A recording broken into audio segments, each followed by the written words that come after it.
গিয়েছে যে পুরুষের জীবনে R15 আছে, গাড়ি আছে, বাড়ি আছে, টাকা আছে, পয়সা আছে, জনপ্রিয়তা আছে, সব আছে, বাট একজন নেককার দিনদার মানসিক শান্তির স্ত্রী নাই, তার কাছে পৃথিবীর কিচ্ছু নাই। ঠিক কিনা বলেন?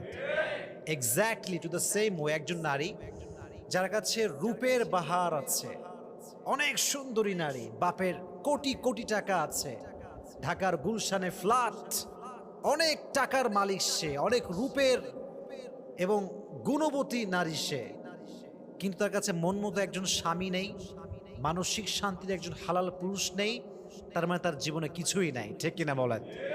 তাহলে বোঝা গেল স্বামীর জন্য স্ত্রী হচ্ছে বিশাল বড় নেয়ামত, আর স্ত্রীর জন্য স্বামী একদম সেম, দুটোই সেম। স্বামীর জন্য স্ত্রী নেয়ামত, স্ত্রীর জন্য স্বামীও নেয়ামত। এটা অনেক বড় দামি জিনিস। তো যখন